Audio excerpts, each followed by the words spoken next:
Indépendance Royale, le numéro 1 du maintien à domicile des seniors vous présente Mon logement, ma vie. Bienvenue dans la saison 4 de Mon logement, ma vie. Confinement, déconfinement, depuis l'arrivée de la Covid en France, vous le savez, nous allons à votre rencontre pour prendre de vos nouvelles. Un podcast à écouter sur indépendanceroyale.com, disponible également sur l'ensemble des plateformes de diffusion de podcasts. Alors, 5e épisode de la saison 4, nous allons à la rencontre de Monique, 84 ans, qui réside avec son époux entre leur appartement de Paris et leur maison familiale de campagne du côté de Limoges.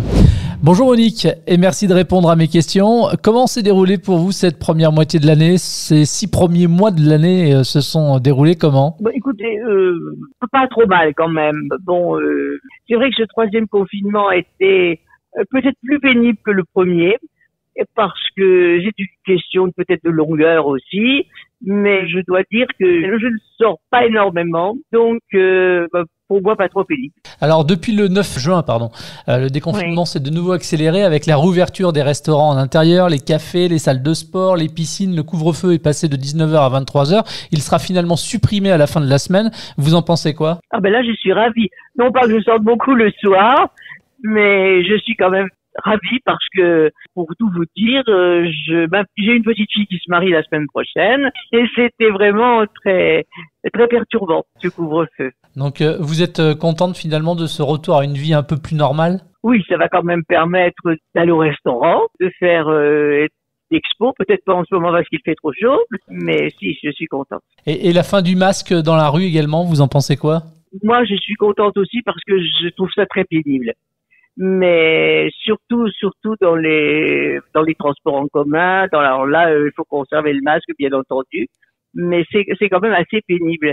D'un autre côté, je suis quand même un tout petit peu inquiète pour la suite. Ouais, vous avez peur à une recrudescence de nouveaux cas? Exactement. Après le mois d'août, je crains quand même une 4e vague.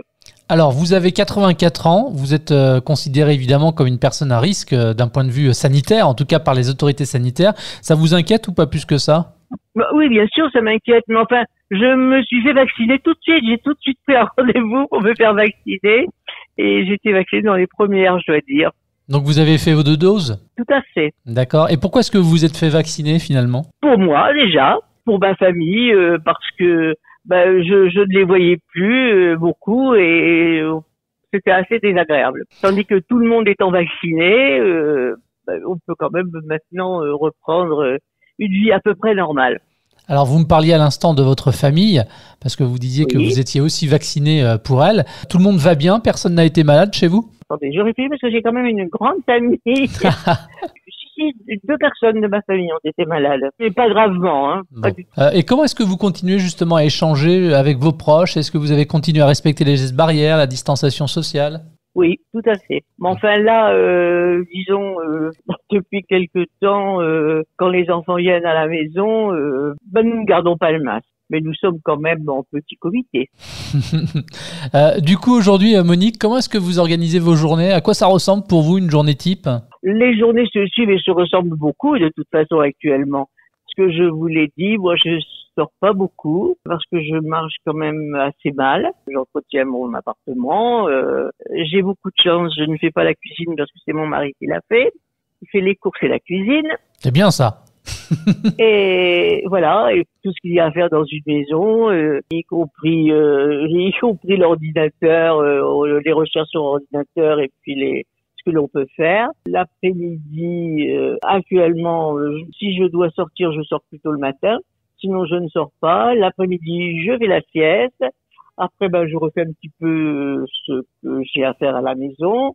Une partie de Scrabble avec mon mari, puis je regarde la télévision le soir. Vous me parlez des parties de Scrabble, sinon vous avez des hobbies, des passions un petit peu dans la vie, des loisirs en tout cas? Moi j'aime beaucoup le cinéma, les voyages, depuis 1 an et demi, les voyages, il y en a plus beaucoup. Je ne suis pas du tout sportive.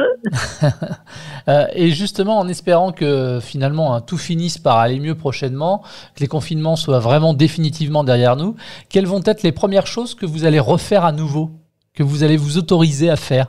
Je suis déjà allée voir une exposition et je suis allée au restaurant. Ah c'est bien ça. 2 choses que j'aime bien. Ensuite, nous avons une maison à la campagne, donc nous partons à la campagne à la fin du mois pour tout l'été, voilà. Et là, nous recevons nos enfants, des amis, voilà. Et c'est où du coup à la campagne là que vous êtes? Ah, nous sommes près de Limoges. Bah c'est bien, ça vous permet de vous dépayser un petit peu aussi, puis de sortir de Paris, quoi. Et de sortir de Paris, oui, surtout une grande maison avec un grand jardin. C'est quand même plus agréable que d'être dans un appartement. Du coup, Monique, vous m'avez parlé un petit peu de vos journées. Depuis que le coronavirus est en France, est-ce que malgré tout, ça a changé vos habitudes? Est-ce qu'il y a des choses que vous faisiez avant que vous ne faites plus du tout ou moins? Oui, comme tout le monde, il y a ces gestes barrières. J'avais tendance à embrasser mes amis lorsque je les voyais. Bon, ça, nous avons mis une barrière entre nous. De tendre facilement la main, d'aller chez des amis prendre le thé. Nous allons reprendre nos petites habitudes parce que, par exemple, hier, j'avais des amis toute l'après-midi. Mais voilà, c'est surtout à ce niveau-là que ma vie a un petit peu changé. Vous avez des craintes Oui. pour l'avenir, le vôtre ou celui de vos proches en raison de la pandémie, de ses répercussions? Et je pense d'un point de vue économique pour votre famille, vos enfants, petits-enfants, je sais pas. Oui, point de vue économique, bien sûr que j'ai des craintes. De toute façon, je pense que les aides qui ont été données sont tout à fait normales parce que la situation était tellement mauvaise. Mais je pense qu'il y a eu beaucoup d'argent de dépensé. Je pense qu'un jour ou l'autre, il va bien falloir payer la facture. Et ce sont peut-être pas nos enfants, mais nos petits-enfants donc je crains des impôts nouveaux. Je crains absolument pas pour moi, mais pour nos enfants, nos petits-enfants surtout. Monique, vous avez 84 ans. Oui. Quand je vous écoute, moi, vous m'apparaissez en bonne santé, avec le sourire, la pêche. Vous êtes indépendante chez vous, dans votre logement, où il y a votre appartement, il y a votre maison de campagne du côté de Limoges. Pourquoi c'est important, cette indépendance chez soi? C'est très important parce que moi, je ne me vois pas vieillir et être dépendant de quelqu'un. J'ai encore toute ma tête, je pense. Je dois gérer ma vie toute seule, tout au moins avec mon mari. C'est très important. Et pourquoi c'est aussi important, cette indépendance chez vous? Non, alors je vais vous dire, il est hors de question que j'aille dans une maison de retraite. Ah, vous êtes catégorique. Je ne veux absolument pas. Alors ça, mes enfants sont au courant. Moi, je ne veux absolument pas aller dans une maison de retraite. Je ne me vois absolument pas vivre en communauté avec des personnes qui perdent la tête.